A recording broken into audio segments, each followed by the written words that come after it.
De ce journal, mesdames et messieurs, nous recevons le chef d'état-major général des armées, le général Sadiba Koulibaly. Bonsoir, mon général. Bonsoir, madame. Merci d'avoir accepté notre invitation. Merci. Et donc, on apprend en fait la présence des forces étrangères dans notre pays depuis des jours. Qu'est-ce qui expliquerait cela? En fait, c'est beaucoup plus des rumeurs qui sont distillées à dessein, juste pour intoxiquer l'opinion. La réalité, c'est quoi? Nous avons une coopération légendaire avec le Royaume du Maroc depuis des lustres et avec d'autres pays. Pour ce qui est de l'actualité prégnante, vous savez que la campagne de Sceaux a commencé. Cette campagne de Sceaux ne résulte pas de maintenant. Ce n'est pas le CNRD qui a initié ça. Vous vous souviendrez que Sa Majesté le roi Mohamed VI a effectué une visite historique en Guinée en 2014. Au cours de cette visite, Sa Majesté le roi Mohamed VI et le président de la République de l'époque, le professeur Alpha Condé, ont signé beaucoup d'accords, y compris la campagne de Sceaux que nous sommes en train de faire maintenant. Donc c'est dans le cadre d'une continuité. Au-delà de ça, l'armée guinéenne ne peut pas évoluer en vase clos. Tout ce qui est entraînement, tout ce qui est exercice, nous participons à beaucoup d'exercices à l'étranger, comme si nous avons l'opportunité aussi de faire des exercices ici avec nos partenaires, on le fait. Mais qu'à date, que tout le monde soit rassuré, il n'y a aucune force étrangère en Guinée. La vision du président, il a toujours dit, ce sont les Guinéens qui doivent défendre la Guinée. Il appartient aux Guinéens de tous bords de défendre les 246 000 km² de la Guinée. Donc, et cela ne changera jamais. Il ne sera jamais question de nous associer avec une quelconque force étrangère pour faire quoi que ce soit dans ce pays. Mais cela étant, nous ne restons pas enfermés parce que pour combattre le terrorisme, nous avons besoin de coopérer avec tout le monde. Même les plus fortes, les plus puissantes armées du monde de nos jours coopèrent avec les petits États, avec les petites armées. Donc c'est ça. Je voudrais que l'opinion nationale se rassure une bonne fois pour toutes que ça ne sera jamais le cas. Ce n'est pas la vision du président. Il a dit à plusieurs reprises. Alors l'autre chose sur laquelle je voudrais rebondir, c'est que beaucoup de rumeurs récemment ont circulé par rapport à votre déménagement et surtout par rapport à votre relation avec le ministre de la Défense nationale et même avec le chef de l'État, le colonel Mamadi Doumbouya. Qu'avez-vous à répondre? Merci madame. Ça me fait vraiment rire. Ça se voit? Oui. Parce que quand on parle de déménagement, je n'ai jamais déménagé. Okay. C'est totalement encore des rumeurs qui sont distillées, bien sûr, par certaines personnes à des dessins qui sont faciles à comprendre. Et je voudrais dire, rassurer tout le monde, mes relations avec le ministre de la Défense, mes relations avec le chef suprême des armées, nous sommes avant tout des frères. Au-delà de ça, malgré les différences d'âge, nous sommes des amis. Les relations là sont antérieures au 5 septembre. C'est important de le comprendre.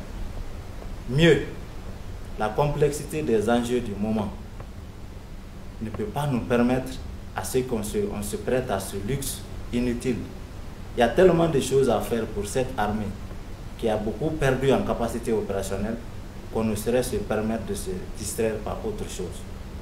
Le président, malgré son calendrier chargé, tous les jours, il ne fait que donner des directives qui se voient aujourd'hui. Quand vous regardez les PA qui sont en train d'être construits, parce qu'il faut le dire, l'État guinéen est quasiment existant le long de nos frontières.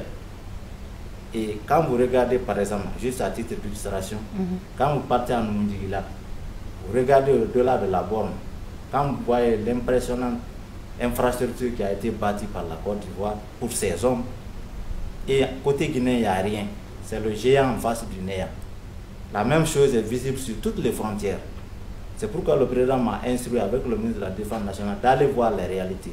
Et ces travaux ont été lancés, y compris à Yenga, qui avait fait l'objet de beaucoup de pourparlers entre la Guinée et la Sierra Leone. Mais les vraies causes, c'est l'inexistence de l'État. Donc face à des défis colossaux en termes d'infrastructure, en termes de repositionnement du pays, nous avons beaucoup à faire que de nous livrer à des batailles d'ego pour que les gens se rassurent. Bien sûr, ceux qui ont caressé cet espoir, ils continuent toujours à intoxiquer, mais que le peuple se rassure qu'il n'y a pas de problème entre moi et le ministre de la Défense nationale, il n'y a pas de problème entre moi et le président de la transition. le président de la transition qui nous a mis à ses postes par confiance. Oui. Le jour qu'il trouvera d'autres personnes à même de conduire ces postes, il va dire, on ne sommes pas les seuls Guinéens, nous sommes là pour un temps, le temps que nous mériterons sa confiance. C'est ça. Mais nous n'allons pas compromettre les intérêts vitaux de la Guinée pour des batailles d'ego inutiles. Ça n'existe pas, ça n'a jamais existé. Je n'ai jamais déménagé. J'ai toujours, malgré tout ce qui se dit, je n'avais pas voulu répondre, mais pour soulager la population, il est important qu'on éclaircisse ça une bonne fois pour toutes. Je n'ai jamais déménagé. Il n'y a jamais eu la moindre altercation, ni entre moi et le ministre de la Défense, ni entre moi et le haut commandant de la gendarmerie nationale, pour que motif que ce soit. Il faut que les gens se rassurent. D'accord, je pense que vous avez été assez clair par rapport à cette question et je pense que l'opinion également est située, mais excepté de répondre à ces choses. En fait, il y a quelques jours, le commandant du centre d'entraînement aux opérations de maintien de paix de Samoréa, aussi le directeur de renseignement militaire de l'état-major général des armées ont été limogés. Quelles sont les raisons? Oui, tout à fait. Vous savez bien que nous sommes dans une logique. Dès le 5 septembre, le président de la transition a été clair que la boussole sera la justice sera la boussole de la transition. On ne peut pas continuer à inquiéter les civils chaque fois qu'il y a la moindre faute et mettre les militaires à l'abri. Vous me permettrez de ne pas trop m'étendre sur ces sujets du fait que c'est des questions encore qui sont pendantes devant la justice. Qu'à cela ne tienne. Pour le cas du centre d'entraînement aux opérations de maintien de la paix, comme vous l'avez tous appris, il y a eu vol d'armes, il y a eu disparition d'une quantité d'armes dans le magasin d'armement du CMP. Quand une telle chose arrive partout au monde, que ce soit en France, que ce soit aux États-Unis, que ce soit dans les pays africains, dès qu'il y a ça, le premier responsable, c'est le commandant de l'unité. On ne blague pas avec les questions d'armes. Donc c'est pourquoi, bien que l'enquête est en cours, il n'a pas été puni parce qu'il est le fautif, il a été puni tout simplement parce qu'il est responsable et qu'il a manqué à ses responsabilités. Pour ce qui concerne le directeur de renseignement militaire, vous savez tous que la campagne, la lutte contre les produits toxiques a été initiée sous l'égide du président de la transition et avec le CNRD, lequel CNRD englobe toutes les forces de défense et de sécurité. Donc, c'est dans cette foulée qu'il y a eu certaines saisies de médicaments par la douane et par d'autres services compétents, même le long de certaines frontières. Quand ces médicaments sont confiés à un responsable quelque part et que ces médicaments disparaissent, la moindre des choses, c'est de prendre des mesures administratives contre l'intéressé et de le mettre à la justice. C'est ce qui s'est passé. Aussi simple que cela. D'accord. Alors récemment, mon général, un décret du président de la transition, le colonel Mamadi Doumbouya, a dissous donc le bataillon de la sécurité présidentielle. Cela a suscité beaucoup d'interrogations au sein de l'opinion. Qu'est-ce qu'il faut comprendre et retenir à ce niveau? Oui. Là encore, il s'agissait simplement d'une formalité administrative. Vous me permettrez, malgré le temps limité, de faire un peu l'historique de cette situation. Allez-y. Vous savez, au temps de feu président, le général Lansana Conté, l'unité qui assurait sa sécurité, sa protection, s'appelait le bataillon autonome de la sécurité présidentielle. À sa mort en 2008, les nouvelles autorités du pays, à leur tête le capitaine Moussa Dadiska, ils ont créé ce qu'on a appelé le régiment commando, qui a remplacé cette unité, le bataillon autonome de la sécurité présidentielle. Quand le général Sekouba aussi a pris les rênes du pays, il a redéployé ce régiment commando à Samoréa pour constituer ce qu'on a appelé le bataillon spécial de commando en attente dans le cadre de la force africaine en attente. Et après l'investiture du président, le professeur Alpha Condé en 2011, le bataillon de la sécurité présidentielle a été créé. Donc, c'est ce bataillon qui a assuré sa sécurité jusqu'au 5 septembre 2021. À partir du 5 septembre 2021, les missions de protection du président sont révolues au groupement des forces spéciales. Donc le bataillon de la sécurité présidentielle qui n'avait plus de mission officielle a été cantonné au kilomètre 36. Vous vous souviendrez que pour l'ouverture des frontières avec les pays voisins, il y a eu une évaluation au cas par cas des risques que nous encourions en ouvrant les frontières. À l'issue de ça, l'une des recommandations phares a été le fait qu'il faut renforcer le volume de forces. C'est pendant ce temps que les éléments qui constituaient le BSP ont été déployés le long des frontières et dans certaines unités. Donc, quasiment depuis cette date, c'est une unité qui n'existait plus de fait. Mais administrativement, vous savez tous, en vertu du parallélisme des formes, seul un décret peut abroger un décret. Oui. Le décret qui a mis le BSP en place n'était pas du tout rapporté jusqu'à date. Et les unités qui se trouvent dans d'autres unités continuent toujours à être administrativement listées, labellées sous le titre de BSP. Donc il était temps de mettre fin à cette situation. C'est pourquoi ce décret a été pris. C'est tout simplement dans le cadre d'une régularisation administrative. Ce n'est ni plus ni moins. Aucune raison derrière. D'accord.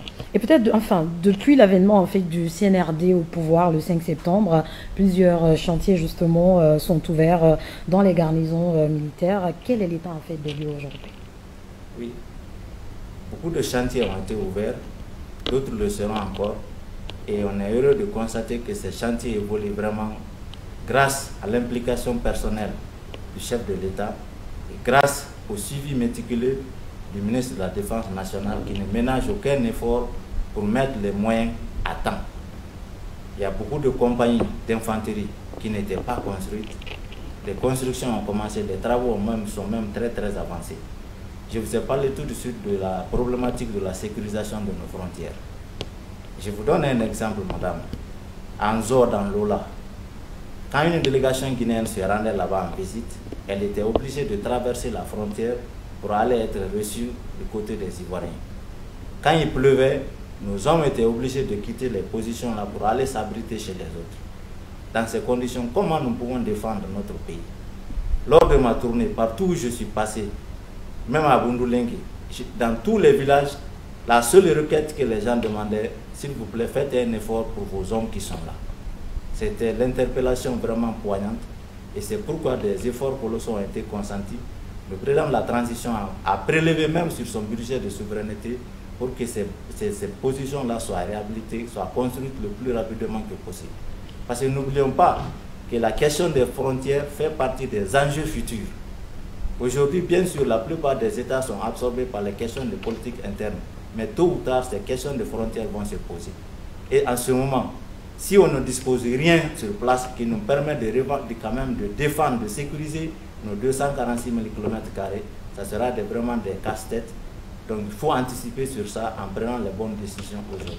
C'est pourquoi beaucoup de chantiers sont en œuvre dans ce sens, que ce soit au niveau de la marine, que ce soit au niveau de l'armée de l'air, que ce soit au niveau du haut commandement de la gendarmerie nationale, beaucoup de choses, et c'est visible d'ailleurs. Donc ces chantiers, vraiment, nous en sommes vraiment satisfaits et nous prions Dieu, nous remercions le président pour cette attention et nous souhaitons que ces édifices soient vraiment au service de toute la nation. D'accord, alors c'est vrai qu'il y a beaucoup de choses à dire. Peut-être une dernière question. Quel est votre message aujourd'hui à l'endroit des différentes composantes de la nation? Mon premier message d'abord, c'est de remercier mes chefs hiérarchiques qui m'ont investi de leur confiance. Et ensuite, profiter pour dire à la population guinéenne que nous devons tout abandonner pour revenir nous recentrer sur l'essentiel. Quand on regarde aujourd'hui, juste un exemple, ce que la République démocratique du Congo vit avec ses voisins, et la Guinée a beaucoup de similitudes avec la République démocratique du Congo en termes de richesse du sol. Donc, si nous continuons à créer la zizanie autour des questions inutiles, un jour il n'est pas exclu que nous soyons la proie de nos voisins. Que Dieu fasse que cela n'arrive jamais. Amen. Mais pour cela, il faut qu'on recentre le débat sur l'essentiel, les questions existentielles. Aujourd'hui, le président de la transition a dit à tout le monde qui n'est pas candidat, aucun membre du CNRD ne sera candidat, aucun membre du gouvernement, aucun président d'une quelconque institution ne sera candidat. Il est important que les acteurs viennent ensemble pour vraiment mettre sur place les bases saines pour l'exercice démocratique apaisé dans notre pays, qui permettra au président élu de s'atteler uniquement au développement avec les bases solides qui vont constituer un tremplin pour lui dans l'exercice de sa mission. C'est ce message-là. Abandonnons nos égos, venons ensemble pour discuter de tout. Personne n'a le monopole de la vérité. Chacun détient une part de vérité, mais il faut à un certain moment donné savoir être humble et venir écouter les autres, mettre la Guinée au-dessus de tout. La Guinée est au-dessus de tout. C'est ce message que le président nous tient chaque fois. La Guinée est au-dessus de tout. Bien, il ne reste plus qu'à vous dire merci. Merci, c'est moi qui vous remercie, madame.